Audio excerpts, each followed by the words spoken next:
Hello and welcome to episode 240 of Tall Guy Talks Travel with Rick Doherty. Of course, I am your host, Rick Doherty. On the show today, my co-host Maz will be joining me to discuss the major theme park announcements from this past weekend's Destination D23. In a few weeks, we will tackle the movie and television announcements from the event.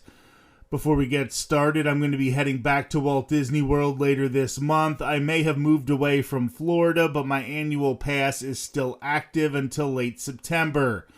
My plan right now is to do a series of vlogs from the trip covering my drive down to the Sunshine State, my days in the parks, and my trek back to the Northeast at the end of it all. Also this month, check out my recent visit to Aberdeen, Maryland for an Aberdeen Ironbirds minor league baseball game. I should have a series of videos as I follow the Dodgers around the Mid-Atlantic this week. I will have baseball games and other cultural sites from Pittsburgh and Baltimore. This will include the Guinness Brewery, Babe Ruth's birthplace, the Irish American History Museum, and Fort McHenry in Baltimore, and a ton more. I also have a trip to Jim Thorpe, Pennsylvania and Cooperstown, New York planned for September.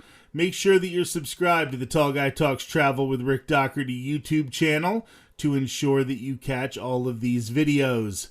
I really want to branch out from just theme parks, and these travel destinations are great ways to start, especially if I wrap up the month with some of those theme park videos I know you love. Even if you're already subscribed, I can assure you that just liking our videos and podcasts helps, as well as throwing positive comments on the videos. Right now, let's welcome Maz as we get into our main topic of conversation this week. Thanks for being here, Maz. Thanks for having me. So, last weekend in the Orlando area, Destination D23, combining two events Disney has done in the past. Destination D, which usually takes place in the Orlando area, which in the past has been more of a history or fan club celebration, and combining it with D23, which usually takes place in Anaheim and focuses on big announcements for the Walt Disney Company. So we did get some big-ish announcements from Destination D23, but it wasn't as many as we would get at a normal D23, if that makes any sense. So first of all, the first thing I want to ask you, Maz, overall reaction. Just, are you super excited? Are you upset? Or are you a little more meh? I think I am whelmed overall. Not overwhelmed, not underwhelmed, just whelmed. I wasn't expecting it to be a big year. It wasn't a big year. Some cool things happening. Some things I maybe am not really the audience for. But yeah, it's, there were announcements. And we get to talk about them, and that's the most important thing, right? Absolutely. At the end of the day, we get to overanalyze everything that happened, as Disney fans are wont to do sometimes. So here's what you have listed as the biggest news, the two biggest announcements coming out of Destination D23. So at Walt Disney World, Magic Kingdom, for the first time in 5 years, well, depending on when they actually complete this, Cinderella Castle will be returning to blue, gray, and cream from blue, pink, and a little bit of gray. So what are your thoughts on this? This is very controversial, but in a good way for a lot of Disney fans. A lot of Disney fans are excited. Yeah, and a lot of Disney fans are about to be yelling at me because I have the very controversial opinion of I really like the pink. Exactly. Thank you. Yes. Okay. I was a little scared saying it, but all right, we're on the same side. So I don't know if this is a reverse nostalgia thing, because yes, I have the nostalgia from when I was a kid and it was blue, gray, and cream. but I also have the nostalgia. If everybody remembers, actually, this was a change that was supposed to just be for the 50th anniversary. But when the parks were closed for the pandemic, that's when Disney painted it. So when the parks reopened from the pandemic closures, that's when we got this pink and blue castle. And I remember that first day that I was able to go back to the parks after the pandemic, and you're taking the ferry boat across Seven Seas Lagoon, and there it is, and it's so bright, and it's so, like, it was just such a big deal to me getting to see it like that. And I always loved it. I felt like against the backdrop of the blue sky, no matter what the sky looked like that day, it made the castle pop. What are your thoughts? Why do you agree with me on this? No, I completely agree with everything you said. I do. I really think the pink pops well against the sky, and I think it, it stands out more, especially in pictures. Everyone wants that iconic castle picture. And I feel like now, even if you're further down Main Street and you take that picture, the castle is just such a landmark. I mean, it always is. It's the icon, of course. But I really love how no matter what the weather's like, no matter where you are, that pink, it pops. I also think it's fading really nicely. Like obviously it's fading, obviously it would need touch-ups, but like I still think it looks good and it's been a few years. Yeah, absolutely. It definitely has been a few years when you look back on it. It doesn't feel like it until No. you think about it in terms of actual time that has passed. I am hoping when I go back later this month that I still get the chance to see the Pink Castle. And I'm really hoping that I'm not going to be seeing a lot of crane pictures. I know before we started recording, that was something that you mentioned, how with New Fantasyland, when they were building that, there were always cranes behind the castle. And you hate that because you want those images. One of the things that I did like about it being pink as well was because it's the entrance to Fantasyland. And Mm. you're walking down Main Street, USA, which is a Marceline, Missouri type town at the turn of the 20th century.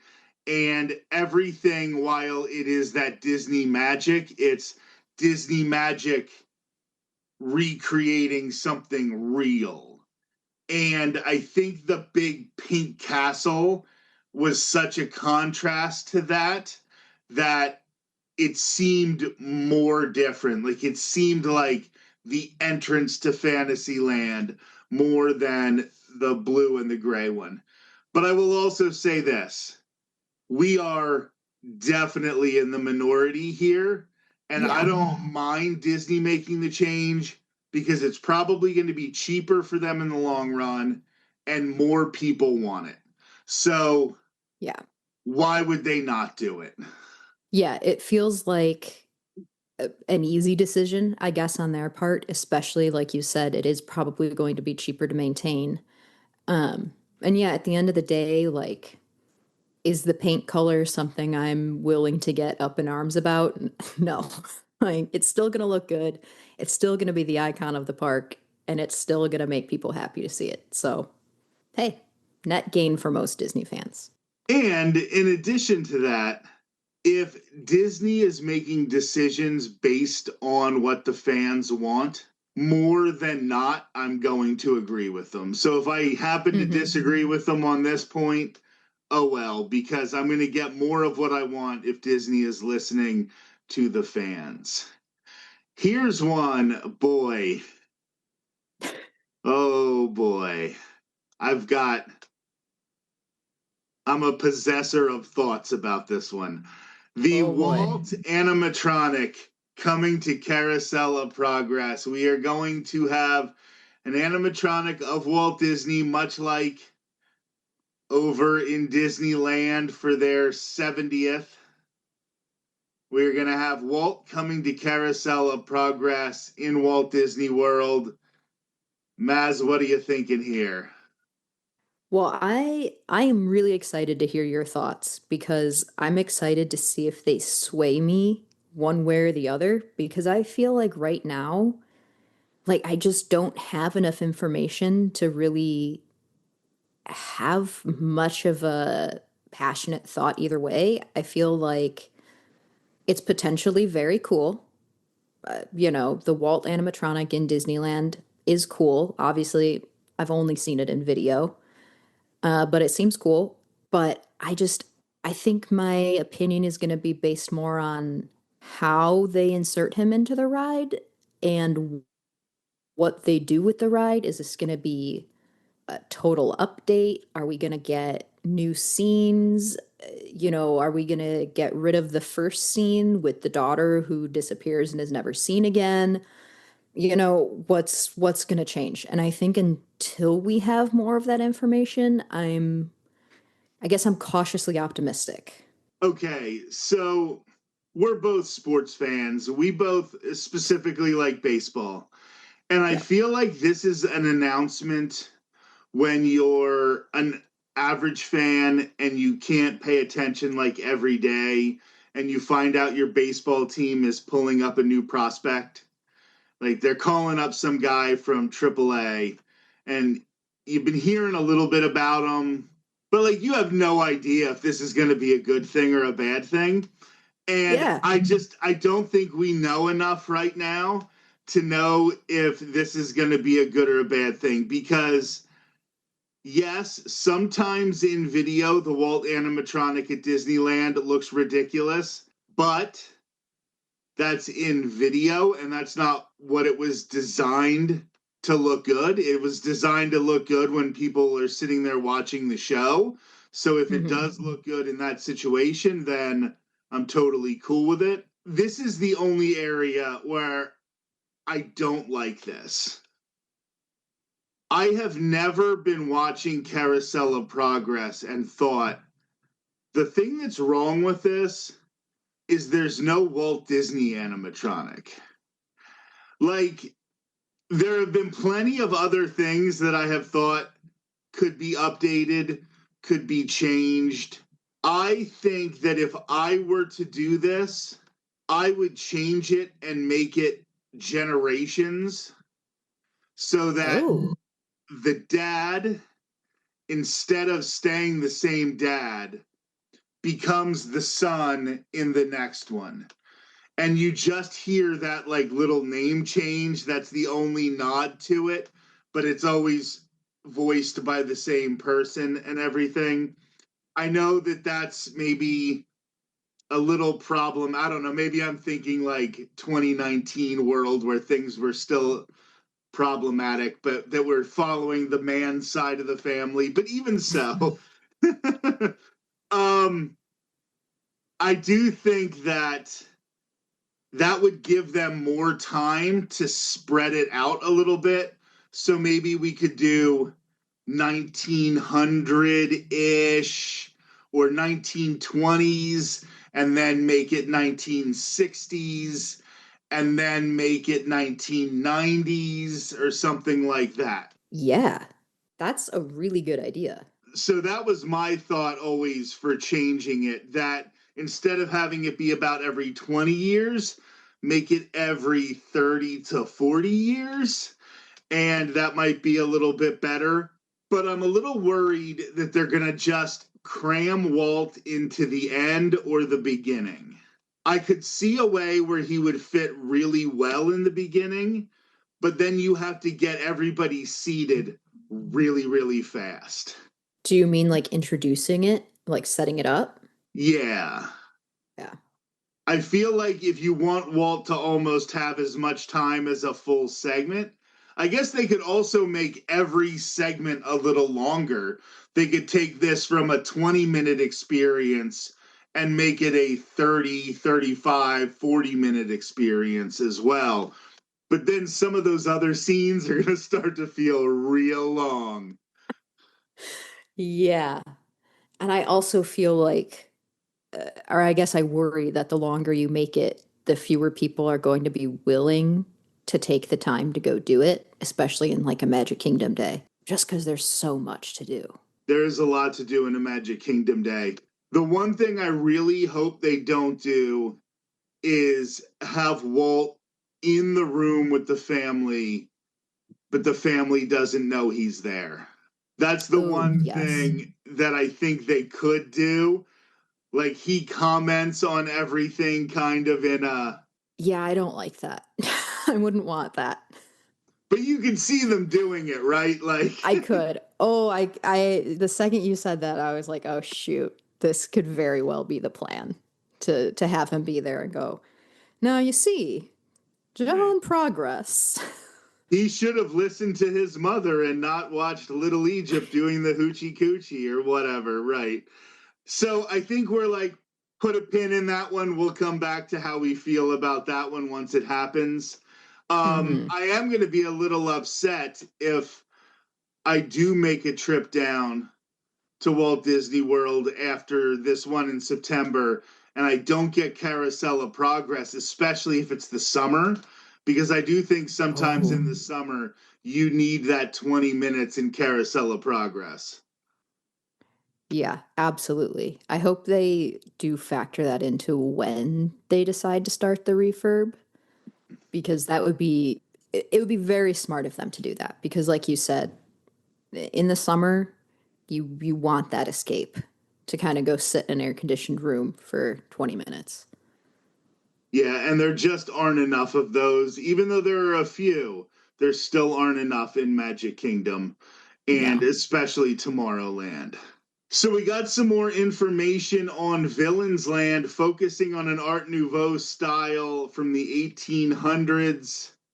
How are we feeling? Like, I think we're still just getting these drips and drabs.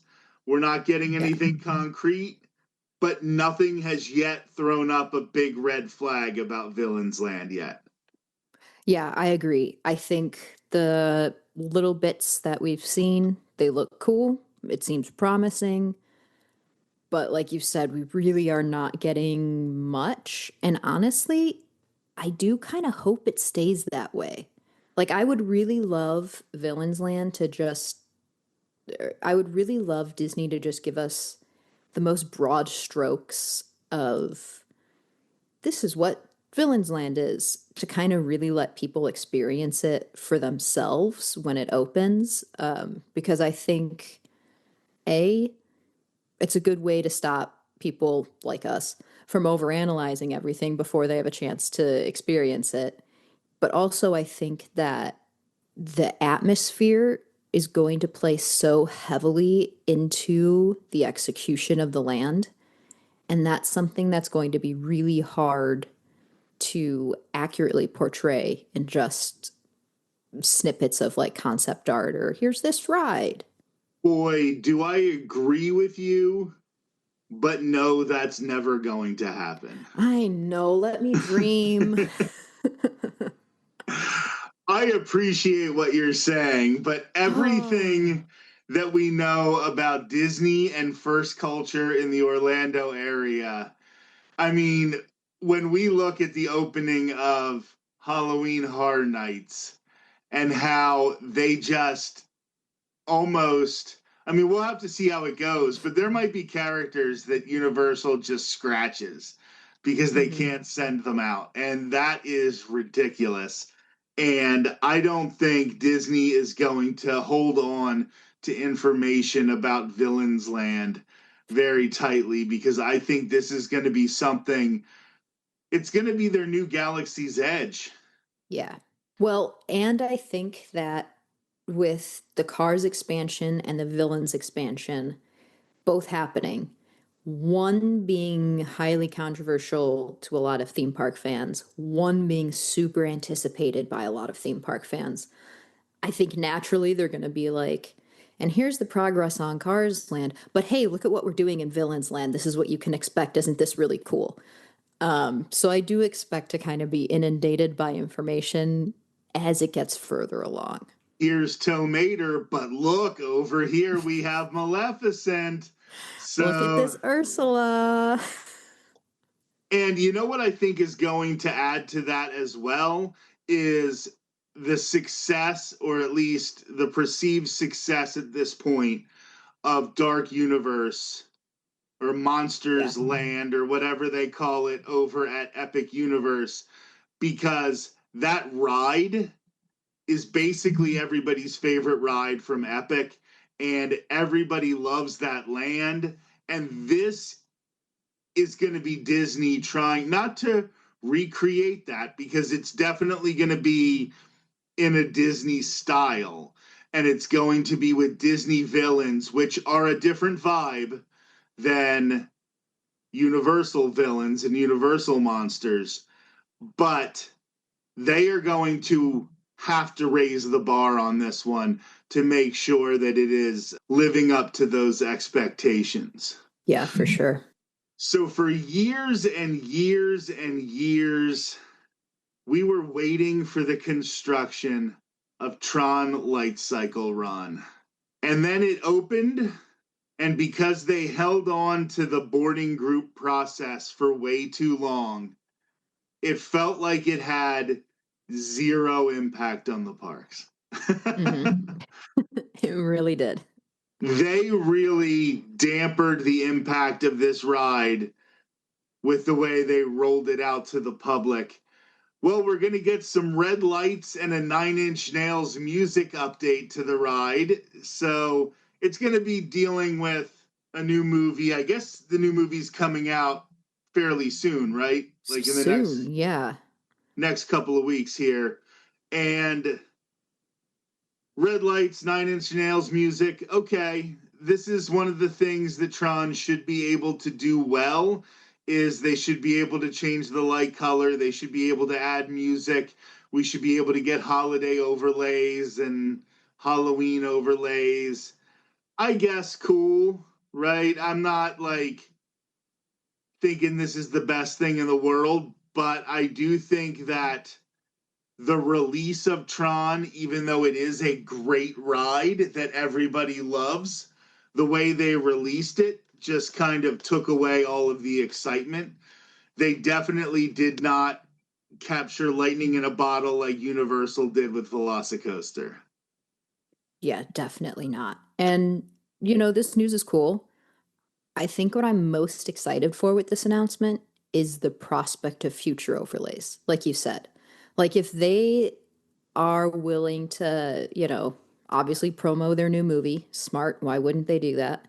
And do some cool red lights and new music, then I hope that means that we get fun overlays in the future. I I would love to see this ride get the same treatment that Space Mountain does during the Not So Scary Halloween party. I would love to see all the inside of this ride be pitch black during those parties and just like have some orange lights for the outside or something like that. Because I think, especially the way the ride vehicles are, if you can't see anything when you're in that inside section, that's going to be so thrilling. Now, would they do this? Probably not, because they're doing it with space. But I think it's a cool concept. No, I agree. And I think that's where this has me excited more than anything else. I mean, I like Nine Inch Nails. Yeah. I've seen them a few times in concert, but they're not like one of my favorite artists. But I think that, they incorporated real world music into Guardians of the Galaxy Cosmic Rewind. And I think that that might be something that we start to see more and more, because, like you said, it is something that could change. It would be funny now that Universal has finally gotten rid of Rip Ride Rocket, if like that kind of lived on through people getting to listen to music while they're on roller coasters. Like, we just found better ways to do it finally. And, Yeah. that might be the case. So I'm going with your notes on this one, Maz, and you didn't have this on. I guess it's because we sort of already had the announcement, but we now know when it's going to officially be opening to the public, and that is the Mando and Grogu overlay to Millennium Falcon Smuggler's Run in both Disneyland and Walt Disney World, coming May 22nd of 2026. How are you feeling about this? Like, if we talk about an update to Tron Light Cycle Run and you like that we're able to do more things with it, I think for a while we were talking about this with Smuggler's Run, like we were promised that we could do more things and then they just never did anything with it. So, are you excited? Are you meh? How are you feeling? Um, I think that this is one of those things where this specific overlay, I'm not the target audience, but like with Tron, I am excited by the prospect of what this means for the future. I would love to see us get more overlays. I would love to see Smuggler's Run become a little like Star Tours and just have a bunch of different missions that you can run where it's randomized and you don't know what you're going to be getting. I think that would add to the re-rideability of it for me at least. But Mando and Grogu specifically, I know a lot of people love it, so I think it's a good thing. Okay, are you not that into Mando and Baby Yoda? Is that what I'm hearing here? Yeah, I know I'm gonna get crucified. I tried. I tried really hard. It's just not my favorite Star Wars thing. Um, I think, yeah, I don't know. Listen, that's okay. It's a much better take than your one on Mr. Toad's Wild Ride, so I guess we'll just be happy I'm about gonna be that. like drawn and quartered here for these G's. Well, hey, at least we agreed on the paint color of Cinderella Castle. True, true. At least we'll both be in the stocks there. For Disneyland, we have a new Disneyland documentary about the creation and construction of Disneyland coming to Disney Plus. This is basically like the easiest fan service that Disney could possibly give to people like us. Just throw as many of these documentaries on there as humanly possible and let us just eat them alive. Yeah, this is like when they announced Disney Plus, this is what I want to be on there. I don't want you merging with Hulu, so I have to sit through the Conjuring ads when I try to watch something on Disney Plus. I want you to go, "Hey, here's this unreleased footage from us building Disneyland that no one's ever seen." Or, "Hey, here's a behind the scenes look at how this got made or this attraction." And it just is such a no-brainer. And I mean, I'm gonna watch it 1,000 times and hopefully spike those numbers so they get the message. I just said a little earlier that I'm dealing with Maz's notes here.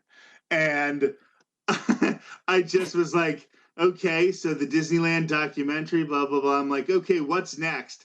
And it's just a note from Maz. This is the stuff we want to see. It is. I stand by it. There's 3 exclamation points, by the way, and I do agree with my own assessment. I feel like the clap emoji should be between each word. Yeah. The Napa Rose patio is getting a refresh. Cool. All right, that sounds good. Disney Cruise Line, the Cask and Cannon first look, Doctor Strange inspired lounge, and Dr. Facilier coming to the Disney Destiny. Of all those things, I'm obviously super excited whenever Dr. Facilier posts places, whenever he shows up somewhere. I think we could use him a lot more in the parks. I'm hoping that we get him in some form or fashion in Villains Land. I understand why we didn't get him on Tiana's Bayou Adventure, but if he could be walking around Villains Land and trying to get tourists to fall for his little traps, that would be perfect. The other lounges, Disney is knocking lounges out of the park right now. Like they are Yeah. just They're rocking them, so keep doing it. Yeah, they're doing great. They look cool. Keep them coming. But yeah, Dr. Facilier, I think, is the standout of those three. Outside of the U.S. parks, we have World of Frozen opening at Disneyland Paris in 2026. Let's go. Let's start getting these Frozen lands opening and all of the changes happening over to Disney Studios Park in, I don't even know, did they change the name of that? Isn't it like Disney Adventure or something?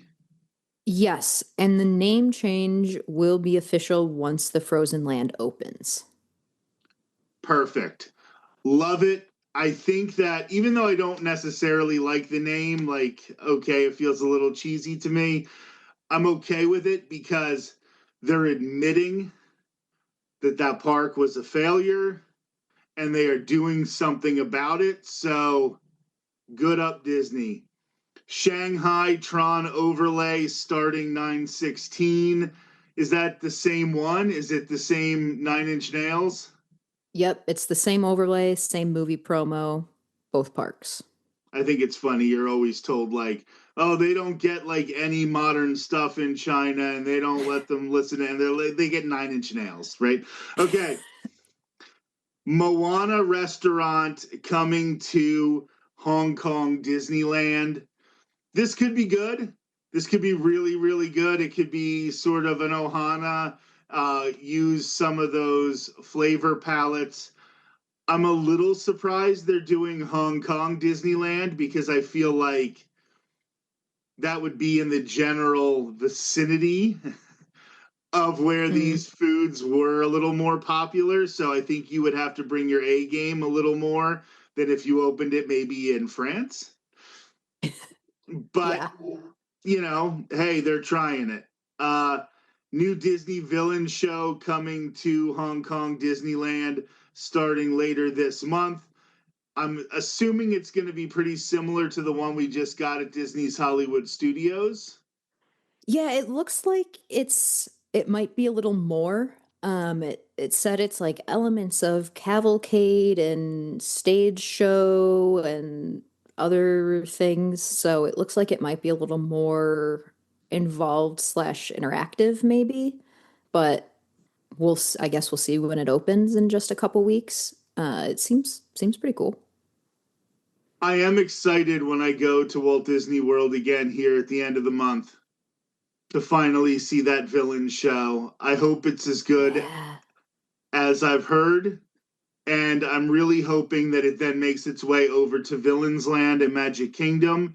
And then this becomes Muppet Vision 3D over at Hollywood Studios. Here's hoping. So we have decided between the two of us that we are going to do an entire episode on the movies and the shows and all of those announcements. So look forward to that one. Yeah, there's a lot of it too. There is a lot. So that's why we made that decision. We have two little bits of miscellaneous news. Buzz Lightyear balloon in the Macy's Thanksgiving Day Parade for the Toy Story 30th anniversary. First of all, Toy Story's 30th anniversary. Crazy. Wow. I don't like it. Yeah, it's saying bad things about other, like the timeline's starting to not make sense, right? It's like Yeah, it's unraveling a bit. um it's hard for me to still pretend it's the 90s. That's all I'm saying. And of course, in traditional Disney fashion, we're just getting, I believe this is the official term, a butt ton of new popcorn buckets. Yeah, that's the technical term. So, you know, I'm going to ask the question, and we have a little bit of time here. So, have popcorn buckets jumped the shark? Oh, yeah. I mean, you can't eat popcorn out of most of them. They don't like you're selling them for the purpose of being a novelty item instead of serving the purpose it was originally invented to create as a product line. It feels to me like such a cheat code for Disney. All they have to do, and now we know, like, first we got the initial Festival of the Arts Figment popcorn bucket.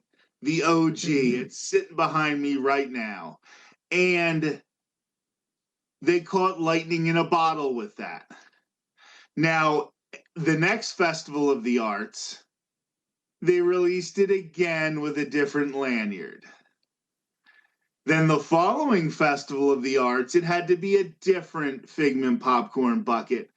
And now I just think it went from being this thing that was super special that caught the zeitgeist, caught the popular imagination on one day, and they turned it into something that we now know we are going to get a different version of it every year.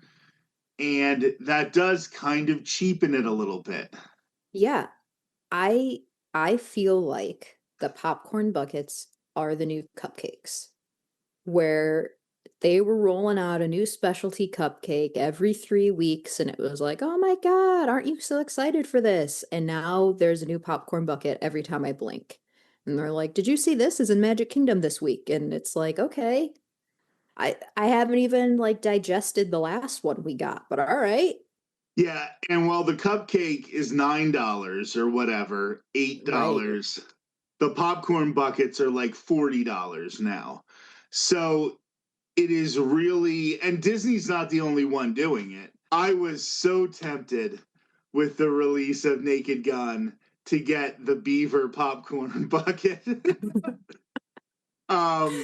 But see, I feel like in that case, like every once in a while, especially with a movie, when you're not releasing them every couple of months, you can find that one joke that's really funny and release that popcorn bucket, or that one piece of nostalgia and release the popcorn bucket. But when it's Disney, they are just like, I don't know, it's Walt Disney World. Let's release a Mr. Toad popcorn bucket, even though Mr. Toad's ride isn't here anymore. Did I buy it for $35? Yeah, darn right I bought it for $35. But it doesn't make it make any more sense. I think I got up at like 3 o'clock in the morning to get that popcorn bucket. No. Yeah, I did.